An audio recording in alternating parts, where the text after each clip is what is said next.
Hello दोस्तों, welcome back to the channel. इस video में आप लाल किले के इतिहास की कुछ ऐसी बातें जानोगे जो शायद ही आपने आज तक सुनी होंगी।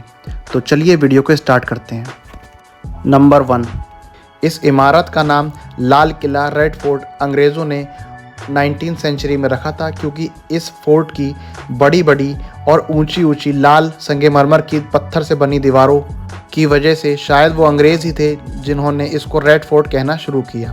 लेकिन शायद आपको ये जान के हैरानी होगी, इस किले का असली नाम किला ए मुबारक है।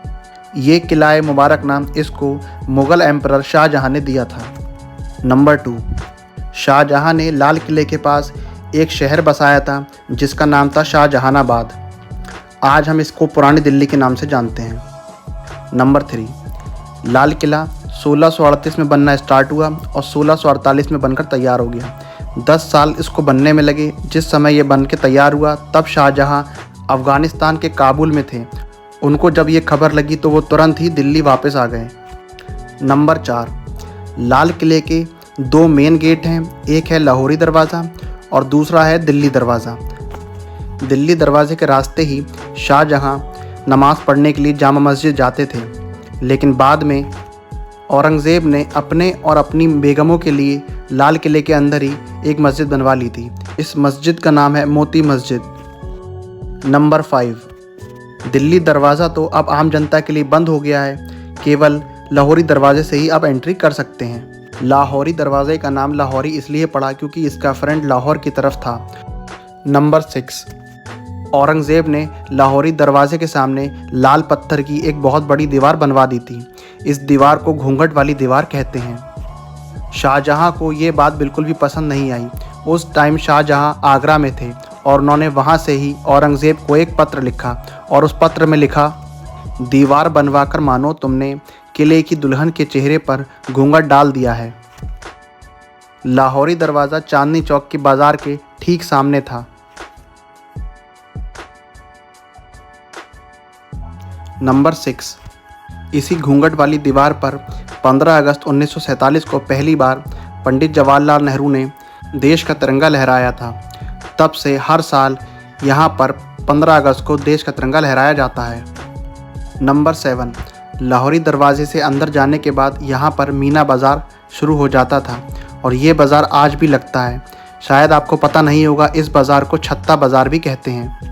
इस बाज़ार में महल की सभी ज़रूरतों का सामान मिल जाता था और ईरान से बड़े बड़े व्यापारी बादशाह की बेगम के लिए महंगे महंगे स्पेशलाइज्ड कपड़े लेके आते थे। नंबर 8, मीना बाज़ार ख़त्म होने के बाद आपको सबसे सामने दिखेगा नौबत खाना। इस नौबत खाने के फर्स्ट फ्लोर पर म्यूजिशियंस बैठते थे जो दिन में 5 बार नौबत बजाते थे। बादशाह के आने पर भी नौबत बजाई जाती थी। 5 बार नौबत इसलिए बजाई जाती थी कि दिन के टाइम का आइडिया लगाया जा सके। नंबर 9, नौबत खाने के ठीक सामने आपको दीवाने आम देखने को मिलता है।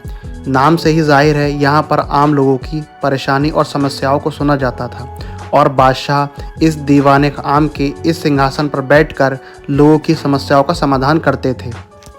दीवाने आम को सफ़ेद संगमरमर से बनाया गया था और इसके पीछे इतनी शानदार चित्रकारी करी गई थी जिसे बताना इम्पॉसिबल है।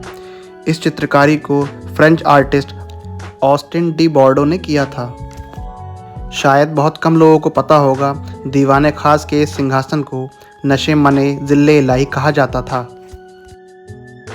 नंबर 10, लाल किले की अगली इमारत है दीवाने खास। दीवाने खास में बादशाह अपने ख़ास लोगों से मिला करते थे, मंत्रियों से और अलग अलग बड़े राजाओं से मीटिंग्स करते थे। इसी दीवाने ख़ास में बादशाह का एक सिंहासन रखा हुआ था जिसका नाम था तख्त ए ताऊस। इसके चर्चे विदेशों में भी थे। दीवाने ख़ास इतना ज़्यादा शानदार बना हुआ था कि इसकी छत और इसकी दीवारें चांदी की बनाई गई थीं।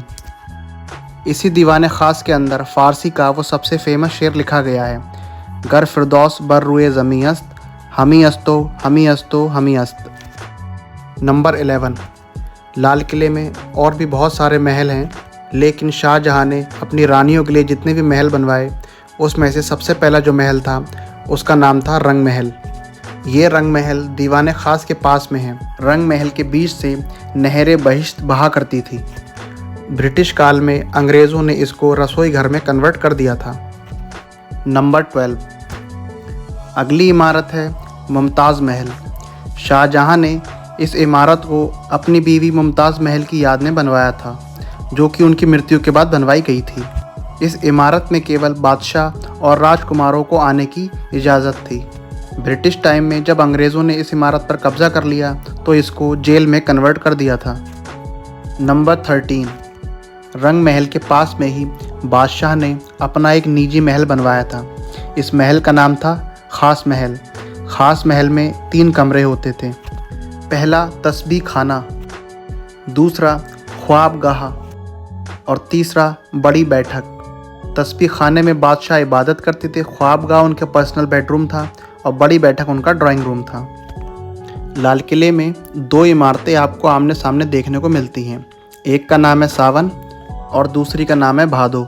मुग़ल पीरियड में आम बोलचाल फ़ारसी थी, लेकिन सिर्फ ये 2 बिल्डिंग थी जिनका नाम हिंदी में रखा गया था। ये दोनों हिंदी महीनों के नाम हैं, सावन भादो। जब कभी भी दिल्ली में बारिश होती थी तो एक बिल्डिंग में पुरुष और दूसरी में महिलाएं बैठ के बारिश का आनंद लेते थे। नंबर 15, रेड फोर्ट में दिल्ली दरवाज़ा और लाहौरी दरवाजे के अलावा एक और गेट था जिसका नाम था यमुना गेट। ये यमुना गेट यमुना नदी के द्वार पर खुलता था। यहाँ से बादशाह नाव में बैठकर अपनी सैर के लिए या दूसरे शहर में जाते थे। नंबर 16, दिल्ली के इस लाल किले के साथ एक और किला जुड़ा हुआ है जिसे सलीमगढ़ का किला कहा जाता है। ये सलीमगढ़ का किला शेर शाह सूरी के बेटे सलीम शाह सूरी ने बनवाया था। ये किला 1546 में बनकर तैयार हो गया था। लाल किले से सलीमगढ़ का किला एक ब्रिज के थ्रू जुड़ा हुआ है। इन दोनों के बीच एक पुल बना हुआ है। नंबर 17, लाल किले में एक बाग हुआ करता था जिसका नाम था मेहताब बाग। अंग्रेज़ों ने इस बाग को बर्बाद कर दिया और उसकी जगह पर बनवा दिए बैरक। अंग्रेज़ों ने अपनी ज़रूरत के हिसाब से अलग अलग बिल्डिंगें बनवा ली जो कि विक्टोरियन आर्किटेक्चर का एक हिस्सा है। नंबर 18, ये है लाल किले के अंदर का ज़फ़र महल। इसे आखिरी मुग़ल बादशाह बहादुर शाह ज़फ़र ने बनवाया था। ये बिल्डिंग 1842 में बनकर रेडी हो गई थी। ये बिल्डिंग मुग़ल शासक काल की बनवाई हुई आखिरी बिल्डिंग है। नंबर 19, बहादुर शाह ज़फ़र को अंग्रेज़ों से बगावत के जुर्म में मुकदमा चलाया था और देश निकाला दे दिया था। बादशाह को अपने महल को छोड़कर रंगून जाना पड़ा था, जिसे तब बर्मा कहते थे और अब म्यांमार कहते हैं। नंबर 20, यूनेस्को ने रेड फोर्ट को 2007 में यूनेस्को वर्ल्ड हेरिटेज साइट में घोषित कर दिया था। तब से लाल किला विश्व धरोहर स्थल के रूप में जाना जाता है। तो ये थे रेड फोर्ट से जुड़े 20 ऐसे फैक्ट्स जो शायद ही आपने आज तक सुने होंगे। अगर आपको वीडियो पसंद आया हो तो वीडियो को लाइक करिए, चैनल को सब्सक्राइब करिए, क्योंकि मैं ऐसी वीडियो आपके लिए लेके आता रहता हूँ। Till then bye, I will catch you in the next one.